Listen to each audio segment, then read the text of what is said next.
ఆదివారం గ్రామ పంచాయతీ రెండో విడత ఎన్నికల్లో భాగంగా మాజీ మంత్రి రాజశేఖర్ గౌడ్ తన స్వగ్రామం అంతర్గామలో తన ఓటు హక్కును వినియోగించుకున్నారు. ఈ సందర్భంగా మాజీ మంత్రి రాజశేఖర్ గౌడ్ మాట్లాడుతూ ప్రజాస్వామ్యబద్ధంగా జరిగిన ఎన్నికల్లో ప్రతి ఒక్కరూ పాల్గొని తమ ఓటు హక్కును వినియోగించుకున్నారని, అభివృద్ధి చేసేవారిని గెలిపించుకోవాలని ఈ సందర్భంగా ఆయన తెలియజేశారు. తన వంతు తన గ్రామానికి అభివృద్ధిలో తాను పాల్పంచుకుంటారని ఈ సందర్భంగా ఆయన పేర్కొన్నారు.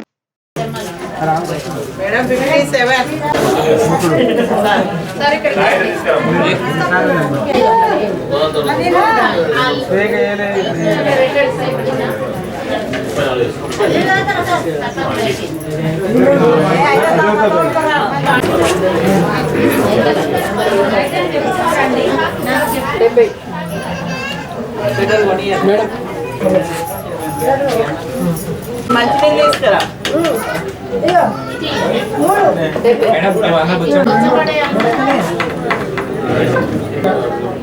పదమూడు సీరియల్ అమ్మ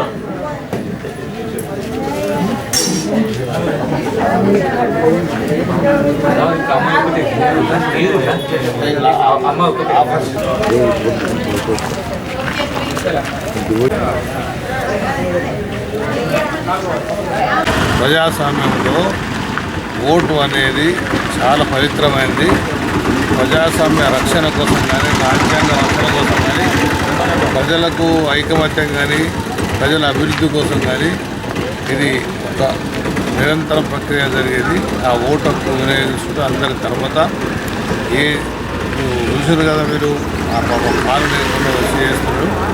ఉర్దూ అయినా లేకపోతే 21 సంవత్సరాలు ఓటు ఎవరైనా కానీ వినియోగించుకున్న తర్వాత ఉంది. దానివల్ల ప్రజాస్వామ్య రక్షణ, రాజ్యాంగ రక్షణతో పాటు ప్రజాస్వామ్యం కాపాడబడి మంచి వాళ్ళు ఎన్నుకోబడి అభివృద్ధి గ్రామాలలో జరగడానికి ఆస్కారం ఉంటుంది. దీన్ని వినియోగించుకోవాల్సిన బాధ్యత అందరిపైన ఉందనేది ఈ సందర్భంగా నేను మనవిస్తున్నాను.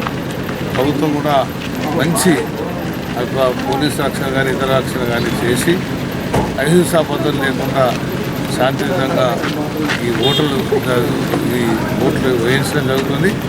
ఈ గ్రామ పంచాయతీలు కానీ, జిల్లా పరిషత్ ఎలక్షన్స్ కానీ సరి అయిన సమయంలో తప్పనిసరి చేయాల్సిన బాధ్యత ఉంది.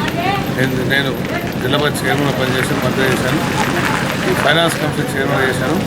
ఈ సమయం మీద ఈ గ్రామ పంచాయతీ ఎన్నికలు జరగకపోతే కేంద్రం నుంచి, రాష్ట్రం నుంచి రావాల్సిన నిధులు రావు. కాబట్టి ప్రభుత్వాలు ఖచ్చితంగా ఏ రోజున ఆ రోజు నాడు ఓటు వేసి ఆ డేట్లతో ఓట్లు వేయించవలసిన బాధ్యత ఉందనేది ఈ సందర్భంగా నేను విజ్ఞప్తి చేస్తున్నాను.